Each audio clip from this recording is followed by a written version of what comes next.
Minasan, Ohayo gozaimasu. Now that we have the basic requirements down, let us talk about funding and budgeting for life in Japan before we start submitting those applications. We all might have already guessed it, but moving to Japan is no cheap venture. However, it might be a little bit more than you originally thought, especially if you are trying to live comfortably without crying every time you check your bank account. Budgeting in Japan can be a challenge, but with a little planning and a lot of self control at Daiso, you'll be just fine. We don't want you struggling to survive on rice crackers and ramen as many of us did in our first couple of months, even though it's all part of the beautiful experience. So let's jump into it. Here are a few things you'll need to cover financially before you even set foot in Japan. Plane tickets. Prices are going to vary based on where you're traveling from, but a one-way ticket could set you back 700 to 2000 US dollars. Visa fees. Most work visas for Japan are free. Lucky for you if you are part of this agreement. But you'll still need to factor in costs for notarizing documents or courier services. For persons in the Caribbean, especially Jamaica, the prices may range up to 50 US dollars and it will depend on your agency. Next on the list, we have your apartment setup. Say hello to things like key money, deposits, and agency fees. And no, you cannot run or hide from them.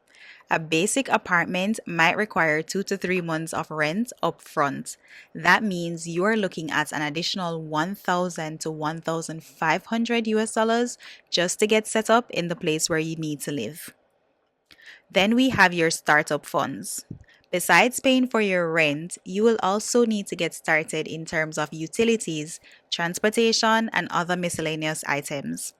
This is where you will need to budget another 1000 US dollars to fund at least 2 months of living expenses before you receive your first full salary.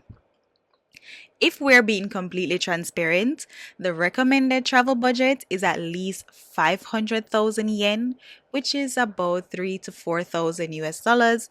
But if we're being completely honest, if you had that kind of money laying around, you would not be watching this video right now and probably be on your way to Japan, right?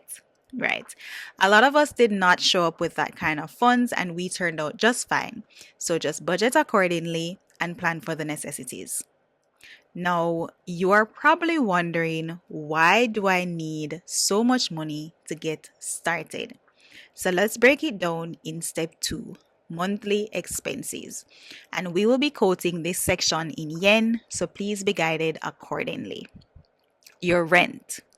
This is going to vary based on your location and can be anywhere between 40,000 to 80,000 yen. Now, it's important to note that these prices are not at all associated with the apartment the company provides for first years, which is a simple LeoPalace. This can run you anywhere between 60,000 to 80,000 yen. And believe me when I say the size is not at all worth it, and we'll talk about how to secure your own place in another section of this module. Next on the list, we have your utilities. Electricity, gas, and water may total to about 10,000 to 15,000 a month. When setting up your apartment, you may also need a deposit of around 10,000 to 20,000 on gas and electricity. But don't worry, this is completely refundable once you move out of the apartment and you don't destroy anything or leave any unpaid bills behind. Third on the list, we have your groceries. You want to budget about 30,000 to 40,000 per month. If you can avoid luxury imported items such as cheddar cheese, this will look really good on your bank account. Next, we have phone and internet. Look at around 5,000 to 10,000 yen per month. You also have a few options when it comes to phone and internet. You can choose to rent a company phone or SIM with a limited amount of gigabytes for the month, and this payment will be deducted from your salary. You can also choose to go ahead and purchase your own SIM card. However, keep in mind that this may prove a little bit more difficult for first years.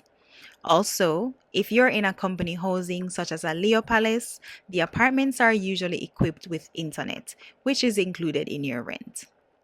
Next, we have transportation. Transportation will run you about 10,000 to 20,000 yen per month if you have to take buses or trains. Your first job may cover a commuter's pass.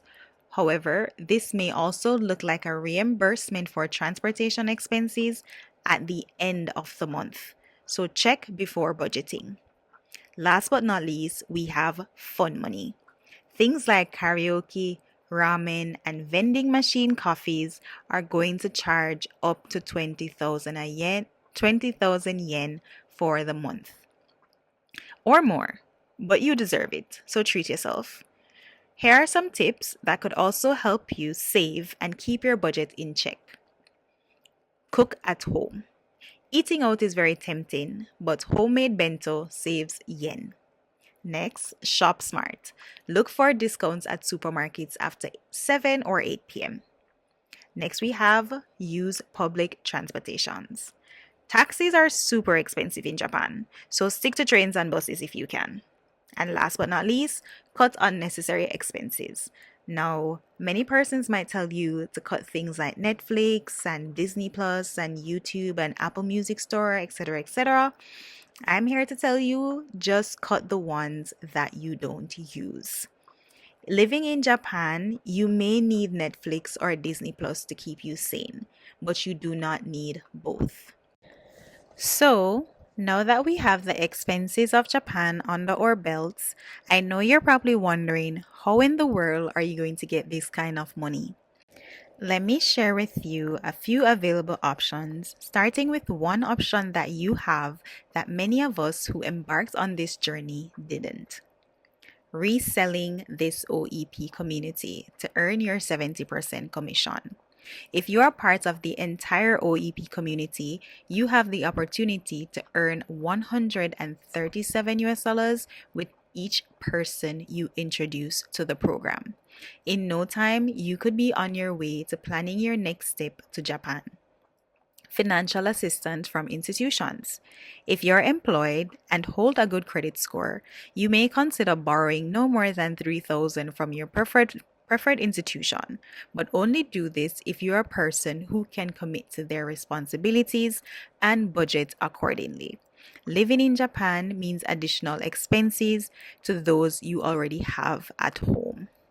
You don't want to be in a situation where your expenses start to outweigh your income. The third option is saving. If you know you want to be in Japan within the next year, start saving now.